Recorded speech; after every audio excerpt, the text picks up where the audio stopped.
सध्या राज्यातील सर्व शाळा जे आहेत ते सुरू झालेले आहे, मात्र पोलिसांकडून जे आहे ते आता जे खाजगी स्कूल व्हॅन चालक आहेत त्यांच्यावर मोठ्या प्रमाणात जे आहे ते कारवाई केली जात आहे। एकूणच या स्कूल व्हॅन चालकांची नेमकी काय मागणी आहे आणि त्यांच्या काय तक्रारी आहे ते आपण जाणून घेऊया। आपल्यासोबत काही स्कूल व्हॅन चालक आहे।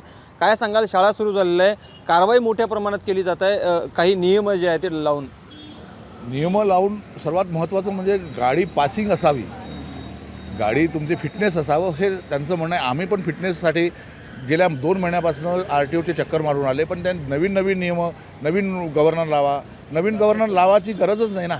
ज्या अर्थी आमचं गव्हर्नर तुमच्या गाडीचा टायर जेव्हा खराब होतो तेव्हा तुम्ही टायर लावता ना, की टायर चांगला यथास्थितीमध्ये कंडिशनमध्ये असल्यानंतर तुम्हाला टायर लावायची गरज असते का? तसंच आमचं ते आहे, गव्हर्नर चालू कंडिशनमध्ये आहे, आज 10,000ची वस्तू का लावावी? आमचा विरोध जर खराब झालं तर आम्ही ते चेंज करणारच, पण यथास्थितीच असल्यानंतर ते वर्क केल्यानंतरही त्याला म्हणतात तुम्ही हे नवीन लावा। 16 डिजिटचं झालं आहे, ते पहिले तुमचं 6 डिजिटचं होतं। अरे 6 डिजिट आम्ही केलेलं नाही, ते कम्प्युटराईज झालं। तुम्ही त्यामध्ये ऑप्शन असतं, तुम्ही करा ना, डिजिट तुम्ही चेंज करू शकता, डिजिट तुम्ही वाढवू शकता, ते त्यांनी करायला पाहिजे। ते त्यांचं सरळ आमच्यापासून पैसा उकरण्यासाठी हा सगळं खेळ त्यांचा चालू आहे, नवीन नियम लावतात आपले। मात्र संस्थेचे जे वाहनं असतात, स्कूल बसेस असतात, त्यांच्यासाठी काय नियम असतो आणि तुमची खाजगी जे स्कूल बसेस असतात त्यांच्यासाठी काय नियम असतो? त्यांच्यासाठी सर नियमावलीमध्ये असं आहे की ज्या शालेय संस्थेच्या ज्या वाहन आहे त्यांचे 20 वर्ष, आणि आम्ही पर्सनली जे आम्ही आणतो आहे त्या पिवळ्या गाड्या म्हणजे स्कूल व्हॅनच स्कूल व्हॅन, त्यांना 15 वर्ष। ही तफावत का? एक मावशीचं आणि एक मायचं कशाला? कारण की आम्ही दोघाही रोजगार आमचा समान आहे। त्यांच्यापेक्षा आम्ही कमी चालतो आहे, त्यांच्यापेक्षा टॅक्स आम्ही जास्त देतो आहे, तरी पण आम्हाला 15 वर्ष का आणि त्यांना 20 वर्ष का?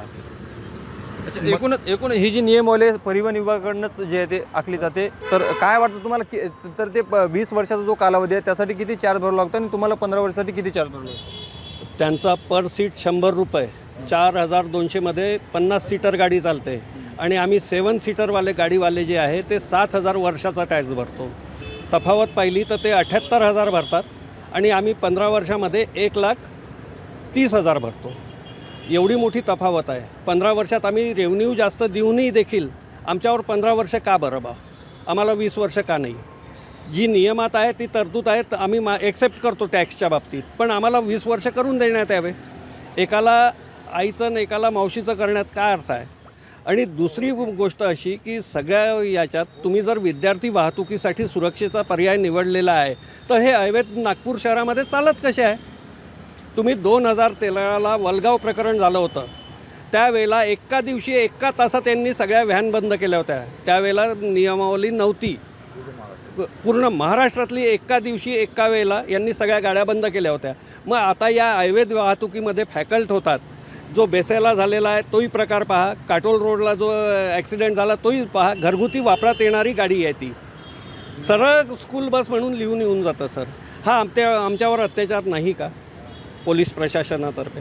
एक शेवटचा प्रश्न माझं, संस्था तुम्ही स्कूल बस जे आहे ते खाजगीमध्ये चालवता, संस्थेत तुमचा काही संबंध फार नसतो, तुमचा थेट पालकांचा संबंध असतो। ही नियमावली तुमच्या संस्थेच्या माध्यमातून लादली जाते की परिवहन विभागाकडून? परिवहन विभागाकडनं ही नियमावली लादली जाते, ज्याच्यात आम्हाला परिवहन विभाग या सगळ्या पूर्तता करायला लावतो।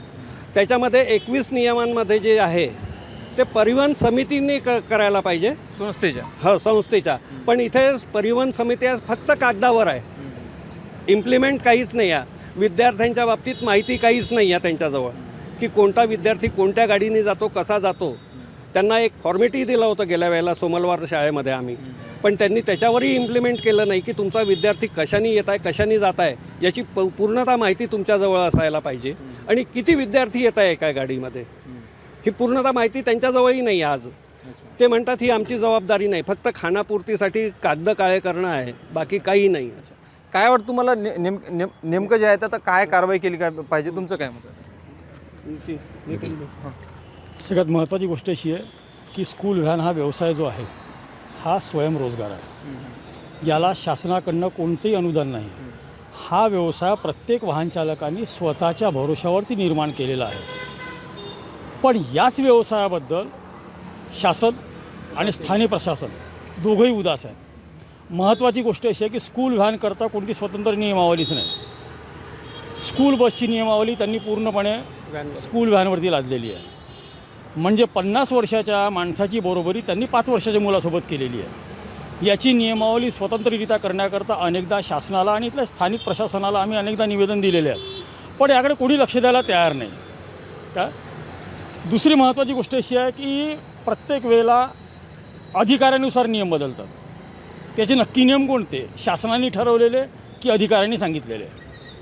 आता मध्यंतरी सगळ्या वर्तमानपत्रामध्ये सगळ्या मीडियामध्ये आलेलं होतं की स्कूल बसेस अनफिट आहेत. अनफिट असण्याच्या मागचं कारण काय? हे कारण शोधण्याचा कोणी प्रयत्न केला का?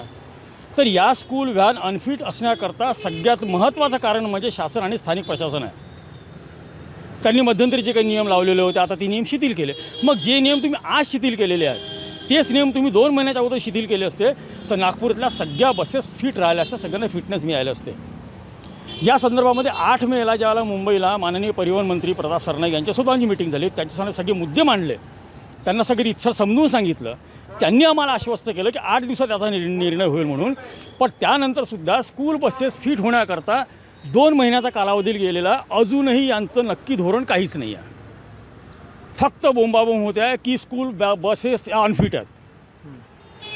महत्त्वाची गोष्ट म्हणजे सगळ्यात नियमावलीचं तुम्हाला जर सांगायचं झालं तर स्कूल व्हॅन आणि स्कूल बसची नियमावली वेगळी नाही आहे. शेवटचं तुमची मागणी काय आहे? मागणी ही आहे की स्कूल व्हॅनची परिभाषा वेगळी करा, स्कूल बसच्या नियमावली त्याला मोडू नका, आणि त्यानंतर आमचा स्वयंरोजगार आहे या दृष्टीने आमच्याकडे बघा.